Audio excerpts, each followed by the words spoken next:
Bismillahirrahmanirrahim. Assalamualaikum warahmatullahi taala wabarakatuh.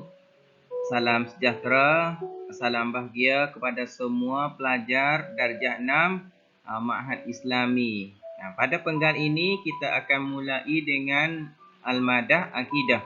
Dan pada hari ini kita akan mempelajari maudhu' tauhid. Apakah dia tauhid? Tauhid terbahagi kepada berapa bahagian? Kita akan belajar pada hari ini. Supaya pelajar semua tekun belajar dan bersungguh-sungguh dalam menyaksikan klip video ini. Kita teruskan. Dan sebelum itu, marilah kita membaca doa sebelum belajar. Bismillahirrahmanirrahim. Allahumma ftah alaina hikmataka wanshur alaina min khazaini rahmatika ya arhamar rahimin. Ya Allah, bukakanlah ke atas kami hikmat-Mu dan limpahkanlah ke atas kami khazanah-Mu. Wahai Allah yang Maha Pemurah lagi Maha Penyayang.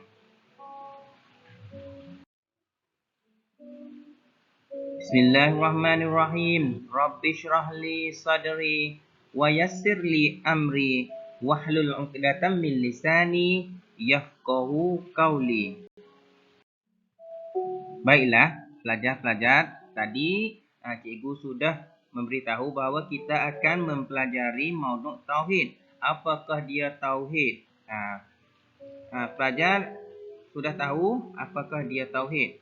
Kalau belum, kita tengok apakah dia tauhid. Tauhid ialah mengesahkan Allah Ta'ala. Mengesahkan di sini ialah bahawa kita berpegang teguh bahawa hanya Allah yang satu sahaja yang wajib disembah. Tiada Tuhan melainkan Allah. Itu mengesahkan Allah. Ini kalimah tauhid. Bahawa kita beriman kepada Allah yang esa pada zat, sifat, af'al dengan tidak bersekutu dengan Allah. Iaitu tidak ada Tuhan yang lain melainkan Allah Subhanahu wa ta'ala. Inilah kalimah tauhid. Maknanya kita sudah tahu. Maka kita tengok asas tauhid. Asas tauhid terbahagi kepada dua. Kalau tidak ada dua perkara ini, maka tauhid kita belum sempurna lagi. Apakah dia yang dua itu? Yang pertama iaitu mengesahkan Allah pada zat, sifat dan af'al. Kita percaya bahawa Allah itu satu pada zat, sifat dan af'al. Dan yang kedua pula, tidak bersekutu dengan Allah. Tidak ada Tuhan melainkan Allah. Tidak ada benda lain yang kita sujud atau yang kita sembah melainkan Allah. Itu dipanggilkan tidak bersekutu dengan Allah. Dan bahagian tauhid itu terbahagi kepada 3 bahagian. Yang pertama dipanggil tauhid rububiyah. Yang kedua pula tauhid uluhiyah. Dan yang ketiga, tauhid asma wa sifat. Ketiga-tiga ini berbeza maknanya. Maka kita akan mempelajari satu persatu. Yang pertama, tauhid rububiyah. Apakah makna tauhid rububiyah? Apakah dalilnya? Kita saksikan. Iaitu beriman kepada Allah sahaja. Allah yang menciptakan segala makhluk. Semua makhluk ini ialah ciptaan Allah. Kita beriman di situ. Maka itu ialah tauhid rububiyah. Allah yang mematikan dan yang menghidupkan segala makhluk. Tidak ada makhluk yang kekal abadi melainkan Allah Ta'ala. Allah memberi rezeki dan mengaturkan alam ini dan segala-galanya itu adalah makna bagi tauhid rububiyah. Dengan kesimpulan, tauhid rububiyah ialah ciptaan Allah, iaitu semua makhluk. Termasuk dalam arti kata tauhid rububiyah. Kita tengok dalil tauhid rububiyah. Firman Allah Ta'ala, Alhamdulillahi Rabbil Alamin. Maksudnya, segala puji-pujian hanya bagi Allah, Tuhan sekalian alam.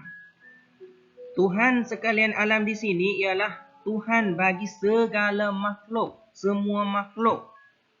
Walaupun dia itu kafir, tetapi Allah adalah Tuhan bagi mereka itu juga. Ini dalil bagi tauhid rububiyah. Kita pergi ke tauhid uluhiyah pula.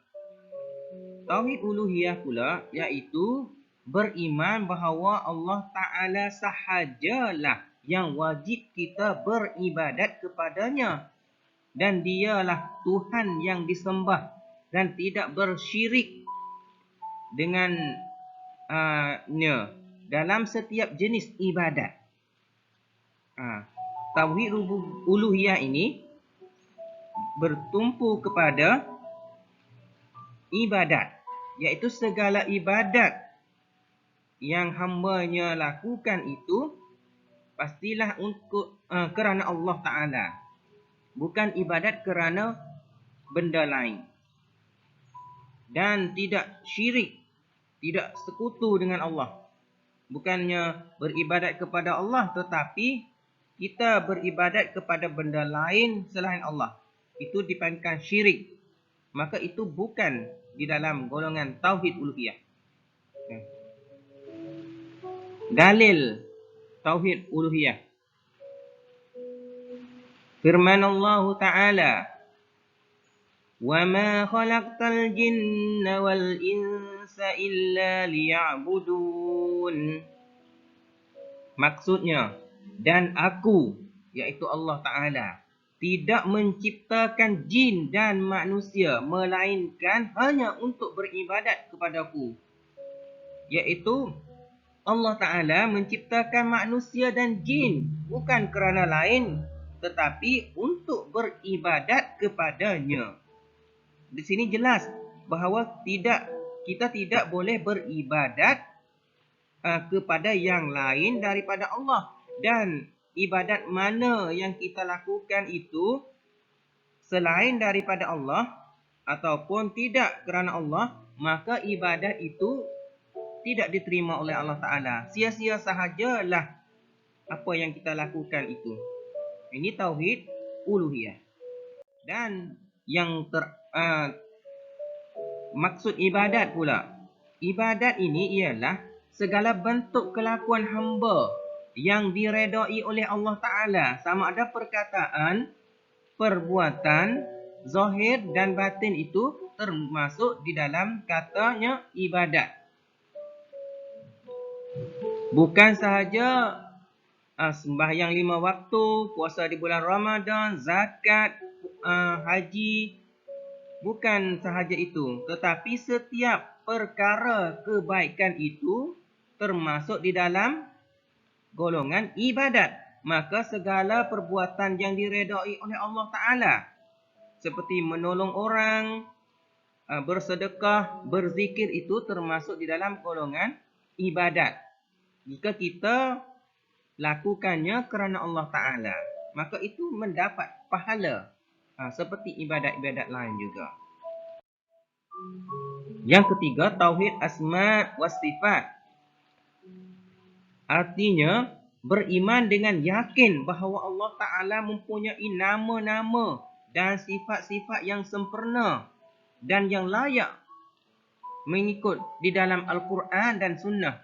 Kita pernah dengar sifat-sifat Allah, yakni yang kita pernah hafal atau pernah belajar sebelum ini ialah sifat 20. Kita wajib kita beriman dengan sifat 20. Dan nama-nama Allah yang kita akan belajar atau yang sudah belajar, iaitu 99 nama Allah, Asmaul Husna. kita wajib beriman dengan nama-nama Allah. Maka jika kita ingkar mana-mana nama atau mana-mana sifat, maka dia itu tergolong dalam golongan orang yang tidak beriman ataupun kufur, kerana tidak beriman, tidak percaya dengan nama-nama Allah, sifat-sifat Allah. Dalil bagi tauhid asma wa sifat, firman Allah Ta'ala, walillahul asma'ul husna fad'uhu biha. Maksudnya, dan hanya bagi Allah nama-nama yang terbaik, iaitu asma'ul husna, maka hendaklah memohon dengannya.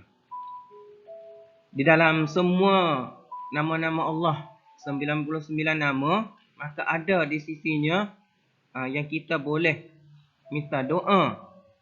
Jika kebetulan, maka kita dapat makbul doa itu. Maka pada hari ini disudahi dengan wabillahi taufiq wal hidayah. Assalamualaikum warahmatullahi wabarakatuh.